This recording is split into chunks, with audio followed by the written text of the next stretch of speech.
Look around you and you'll see thousands of idle people, young and old, black and white, who can't find a job for various reasons. But the church is trying to help. In the heart of North Philadelphia at Most Precious Blood Parish, there is a unique program that prepares people to work and contacts employers about hiring them.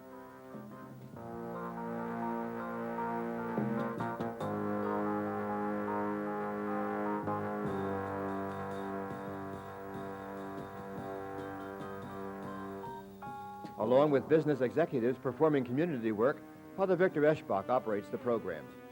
When I first arrived at Most Precious Blood Parish in June of 1979, my predecessor, Father John McNamee, had helped a number of people in the community find work.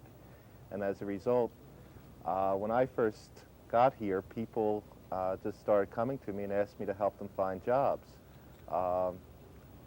And that seemed to be the crying need in the community and the expectation of the people, because unemployment, underemployment are among the greatest needs of the people of our community. The great majority of the people that we do serve are welfare recipients, somewhere around 90–95%. A good 25% of the people that we've placed are ex-offenders. It's broken down pretty evenly in terms of both male and female, 50% of each. And the people largely just have not had the opportunity to reach out beyond this particular community into the larger community where jobs are available. And our job is to try to get the people to where the jobs are. Besides attempting to find jobs and place workers in them, the program prepares people in several ways. To give applicants an understanding of what they will experience, each goes through a mock interview. Bill, how you doing? Okay. What we're going to do is I'm going to go through a little bit of pretending. I'm going to pretend that I'm interviewing you for a job so that when you get to the interview, you're kind of prepared for it. So I might ask you some questions that are hard questions, but I'm going to want you to think about it and answer it as you would in the interview process. One of the first things that we do is we have an individual fill out an application so that we can see some notion of their educational background and what they're capable of in terms of reading and writing, and then we work from there. I try to interview each of the individuals and get a personal sense of the person and what they're interested in, what they would like to do, and what's possible. A lot of times the people just don't have that experience of how to play the game. If you don't mind, I'm going to make little corrections as I'm talking to you so that you're more prepared for the interview. Right now you're rocking back and forth in the chair. Your hands are moving. I always talk with my hands. But in a job interview kind of situation, try to keep your hands folded on your lap. Keep them still because they distract from you. Okay. And what's really important is that the man gets a sense of who you are, really likes you, and you have to convince him that you're the person that he wants for that job. Okay? The hard part isn't always finding the job. It's once you get the person into the job, you know, the rules of the game there are another thing that people have to learn. Like, for many people who have been on welfare or they haven't been required to get up at a certain time each day, it's just not part of their background. And for many of the people, we're talking about second, third, fourth generation welfare recipients, so that they're just not aware of the importance of being there on time every day. Being on time every day is important, especially if you must travel 40 miles to work each way. One of several companies that hires through the program is the National Liberty Corporation in Fraser, Chester County, one of the nation's largest insurance companies. Dolores Taggart got a job there through the program and has found that working itself is reason enough to be on time. Since I've been employed at this company, it's really enhanced my life. Basically, it gives you some motivation to go on. I've been promoted in the last 6 months to bookkeeper, and that's really motivated me. It's encouraged me to go on. Good morning, accounts payable. May I help you? Anywhere you go, okay, or whatever program or whatever type of employment thing you're into, okay, you have to start somewhere. So this was my start here. Another Philadelphia resident and National Liberty Company employee, William Raymond, talks about the effects of unemployment on his family and friends. They didn't want to really deal with, receiving DPA and public assistance because they weren't brought up that way, because their parents was brought up to work for whatever money they get and to really, sustain themselves and support a family. And that's not, what I'm about or anything like that. I'm willing to work for whatever I receive. Jim Elliott is a National Liberty Vice President. Yes, there's no question in my mind, not only that the corporations do have a responsibility to extend themselves on programs of this nature in order to meet a social obligation, but I also happen to think that the vast majority of businessmen recognize that responsibility and not only are willing to meet it, but extend themselves to meet it. We pay taxes, we accept that responsibility, but some of the most valuable things that we can do to meet our corporate responsibility go beyond just giving our corporate dollars. We have a laboratory opportunity for people to come back into the work world who may have, because of economic deprivation or because of prison problems or whatever, gotten out of the mainstream of life. Not only is that a social and moral responsibility, but it also makes good economic sense. It is the responsibility of different facets of the system, one of which is the church, to help the people find their way into the system so that the system can work for them. There's just such great, rich human potential that just hasn't even been tapped yet. And if we don't work to tap it, then we're not really even beginning to do what God put us here to do.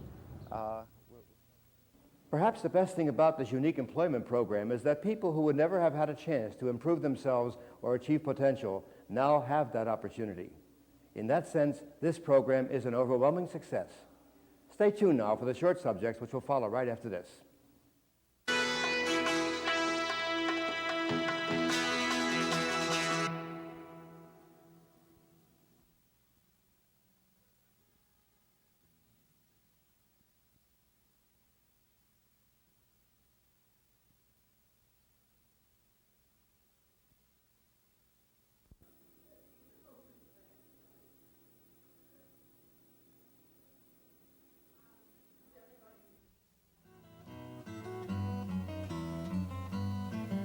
This unusual mural is on a wall in the heart of Los Angeles' Skid Row.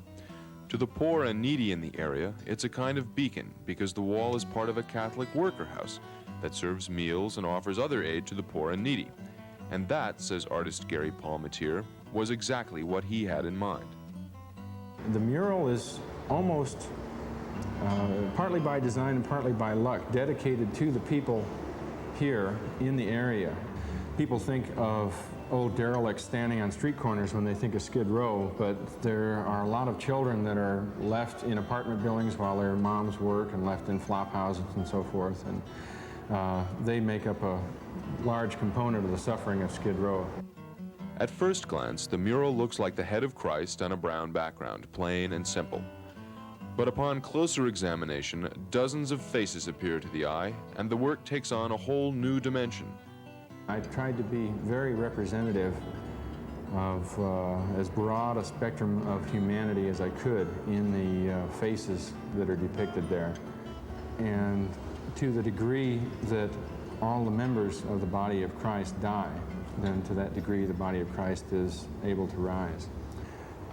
When I was still painting the mural, I mean, there was a guy who came staggering up and looked at one of the faces and there and says, "There I am right there, that's me." You know, and I felt that I'd succeeded immediately, and that identification was made. So that is kind of an explanation and an identification and a purpose for all the suffering of this area, I think.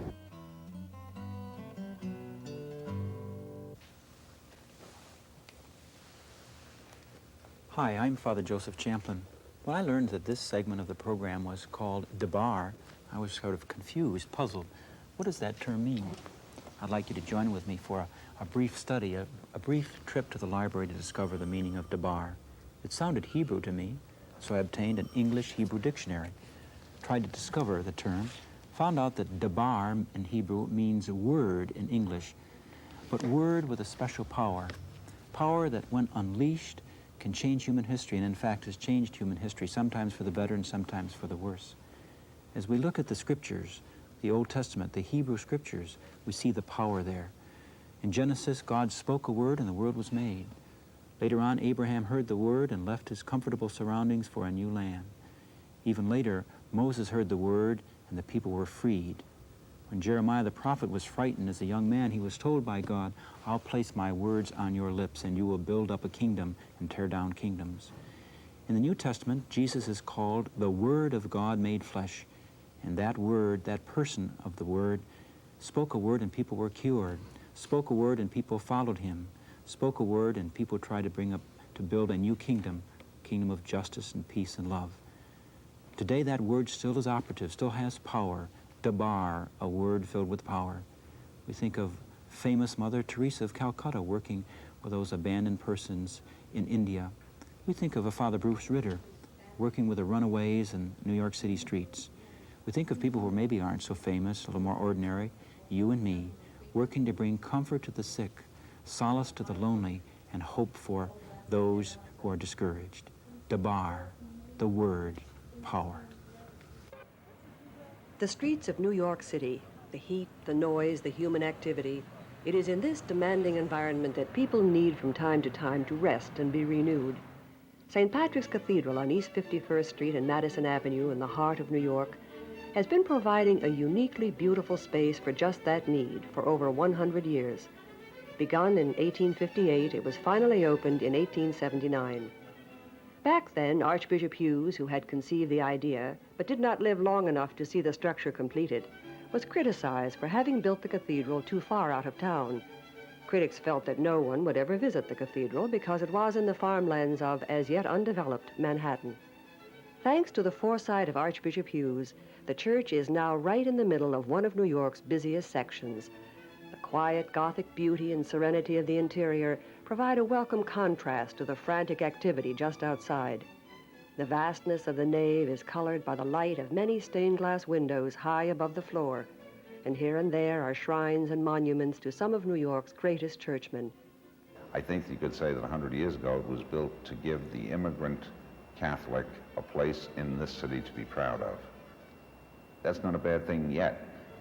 And now it's, I guess you say, it hopes to continue as a place that all New York can be proud of. Monsignor Rigney is pastor of St. Patrick's Parish, and even though the cathedral is a tourist attraction, its ministry to its people is very important. It is the daily ebb and flow of people through St. Patrick's that gives it life.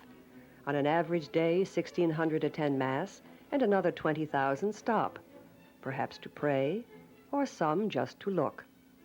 It is in the sum of these moments that St. Patrick's Cathedral in downtown Manhattan fulfills a lifetime of service to the people of New York.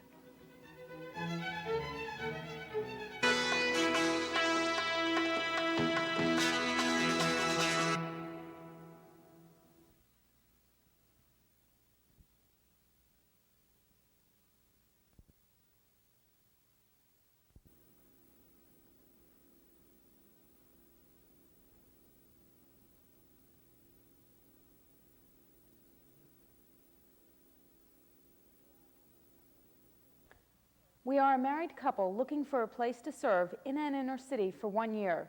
We've been married just over 3 months and feel that it is important to build a volunteer experience into our early married life. That's the way Brian and Andrea Chappelle began a letter that was sent across the United States seeking for a place to offer their services. They did find work.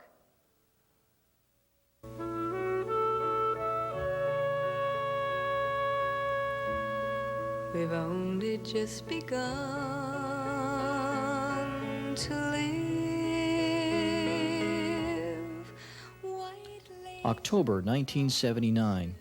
It was almost a storybook wedding, a handsome couple in a beautiful church surrounded by family and friends. The bride and groom, both graduates of Notre Dame University with bright professional careers already established in Gary, Indiana. But Brian and Andrea Chappelle had something else in mind. That's why they moved from the Steel City, Gary, to the Crescent City, New Orleans.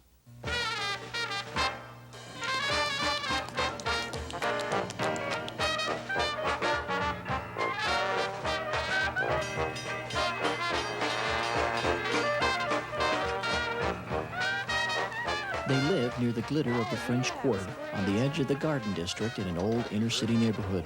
It's the neighborhood that helps them savor the most important ingredient of New Orleans, her people.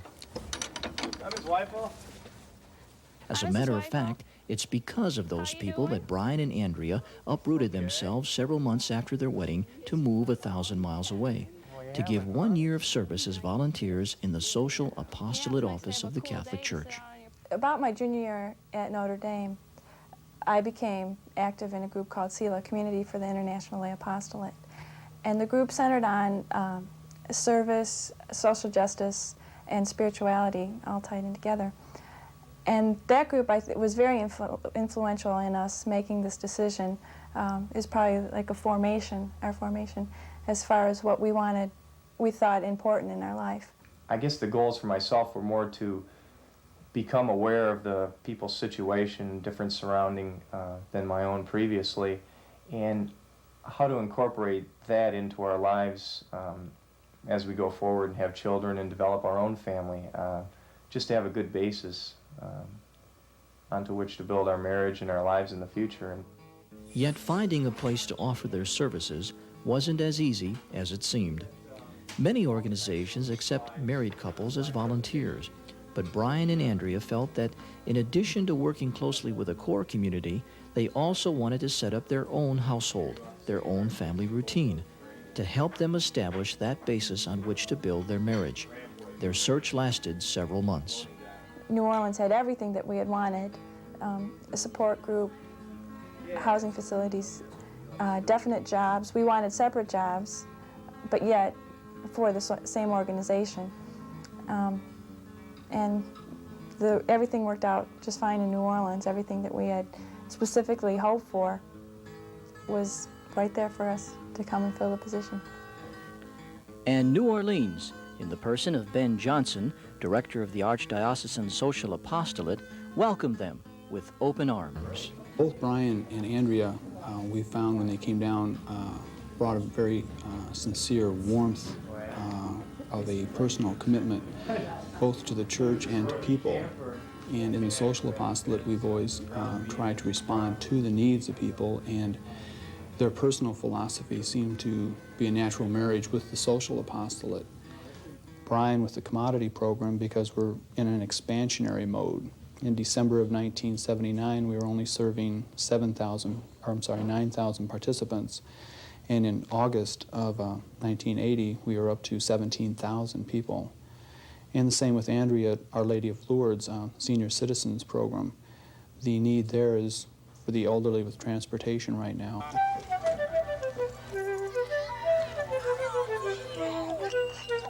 But even though Brian and Andrea both worked for the Social Apostolate, their jobs eventually lead them in different directions each morning. I work at Lourdes Social Apostolate, which is one of 7 Social Apostolate centers in the Archdiocese of New Orleans. Our office is geared mainly toward the senior citizens. Oh, pretty good. How about you? Fine. Have a nice evening? Oh, yes. Very good. We have a lot of things lined up for today. Did Miss Caluette call yet? Miss Caluette is ready. She's expecting you. Okay. Mrs. Caluette is 91 years old. She likes to be independent. I mean, she'll go wherever she wants to go. But yet, you know, I just feel that in the heat of the summer and everything that she really shouldn't be out walking to the grocery store or whatever, taking the bus. So I helped her go to the doctor a few times and also to the grocery store to get things. Commodity food program. I think ministry can take several different forms. There's the grassroots ministry, which I guess I'm not really involved in, being the assistant director of the Commodity Supplemental Food Program. I'm involved with a lot of public relations work and paperwork, forms. It's a federal program. But the work that's needed there is just as necessary because the numbers of people that we minister to on a large scale, over 17,000 people receive the food each month. And like after we left again, he started walking real slow. And I'm working with 15 girls at Ursuline who do home visiting with senior citizens. Most of them take people shopping, take them out for lunch maybe, or for a ride in the car, or just stay home and visit with the senior citizens. What did you feel about yesterday? How did the visit go? I see the program as being beneficial both to the seniors, citizens who are being visited, and to the seniors. I think it's hard to accept help. You know, a lot of people want to remain independent as long as possible, but the students are available in those areas where they can no longer help themselves and are willing and able to help them. At Our Lady of Sacred Heart, that's our new distribution center that has become the central distribution site throughout the whole city for the pregnant women, mothers, and children under 6 to pick up the food. It's an old church that we've done a lot of construction work on as far as renovating, cleaning, putting up signs, a loading dock, just various types of different work that we hope to have over 10,000 people a month alone served out of that one center. Volunteers are, I think, critical to the social apostolate. They bring a special commitment, a special dedication, and a new spirit into a work that is often very trying, and success isn't always found. So a volunteer offers an up, you know, for the rest of the team, the rest of the staff, a new vision, a new spirit.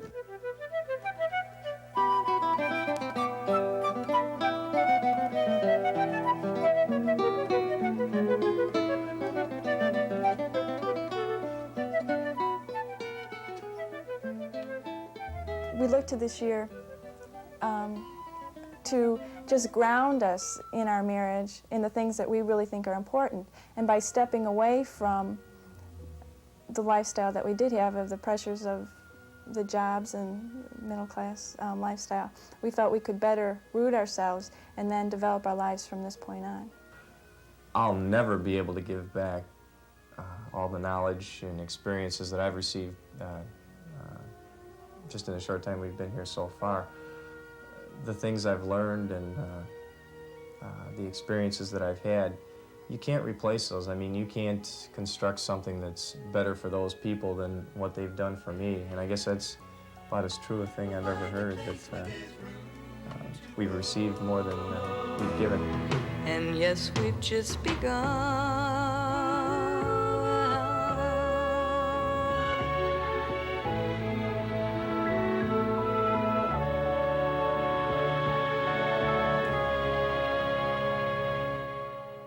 The seed that was planted while at Notre Dame has blossomed into a beautiful expression of love and concern for others for Brian and Andrea.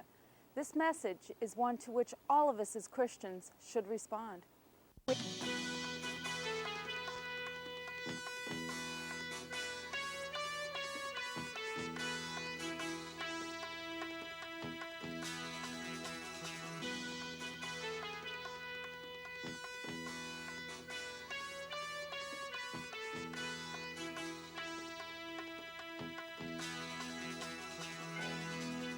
Reel to Reel is a great opportunity for us, and we enjoy being with you.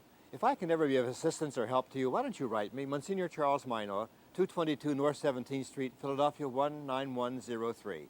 Thanks for sharing this past half hour with us. We hope we've enlightened or brightened your day. Goodbye, and God bless you.